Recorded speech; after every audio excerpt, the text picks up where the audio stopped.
Kaya sa umaga pong ito ay nais ko pong i-introduce sa inyo o ipakilala sa inyo na ang JC Alonso Call Outreach ay nagra-run po ito sa G12 system. At meron po tayong mga strategy para po tayo ay lumago spiritually at ganun po kabuti ang ating Panginoon. Kaya kung sino man ang willing na talagang lumago spiritually, mag-mature spiritually, meron pong ginagawang proseso po ang ating Panginoon sa lugar po na ito. At makita po natin, meron po tayong mga ministry na pwede po nating samahan, salihan, pasukan, na kung saan maging involved po tayo doon sa mga ministry. Meron po tayong worship ministry, headed by Sister Kathleen Ocularino. Taas nga po ang kamay ng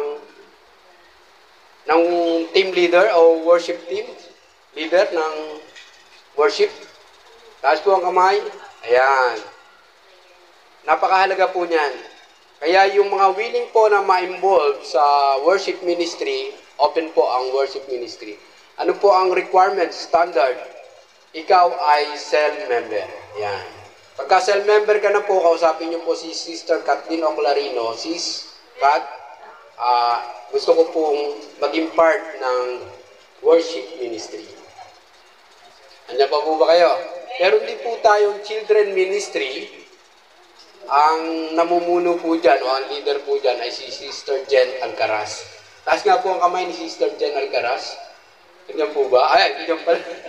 Nandiyan. Siya po ang leader ng children ministry. Yan, sana makilala niyo po sila. At kung willing po kayo, ang requirements po lagi ay cell member po kayo. Dapat cell member po kayo. At balang araw, yan, dumadami na po ang children natin, ay talagang kailangan po ng leader na maggagabay at magtuturo po sa kanila. Ganon din po ang sunshine, nandiyan po si Nanay Hermie Kapitan. Lapit lang po kayo sa kanila. Nanay Hermie, taas nga po ang kamay. Ayan. Yan po ang sunshine ministry po natin. At ang ating finance, kung gusto nyo pagpalain kayo, ma-involve kayo sa finance ministry, si Sister Rosalie Alcaraz po. Taas nga po ang kamay. Yan. At ganoon din po sa media ay walang iba kundi si Brother Aris Tena. Ayan po. Ayan. Siya po ang lapitan po natin pagka may alam po tayo sa media. At sa ating martial, walang iba kundi si Brother Guillermo Kapitan. Ayan. Kung sino po ang gustong talagang gamitin ng Panginoon mightily, meron pa po ba akong nalimutan ng ministry? Wala na po. Balang araw magkakaroon po tayo ng dance ministry po dito, kasama ng worship ministry, ay naisin po natin. Yun po, no? At ituloy ko rin po, sa G12 system po ay kailangan po natin ng process. Kung may mga nagnanais na maging leader, tanungin nyo nga po, katabi nyo, sabi nyo, gusto mo ba maging leader? Yeah. Kasi po, ang pagtayo bilang isang leader ay hindi po biro. Kailangan ng proseso, kailangan ng schooling, training, para po tayo ay makaganap sa ating leadership.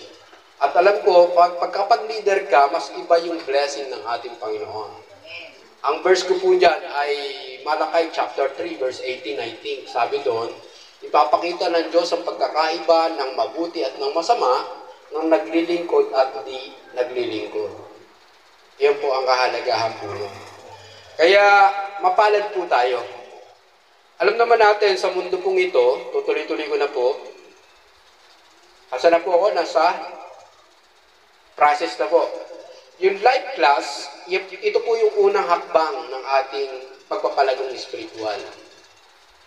At doon ay meron 10 lessons po tayo. Hindi naman po kayo pahihirapan, kundi bibigyan po kayo ng another information, knowledge and wisdom, talents,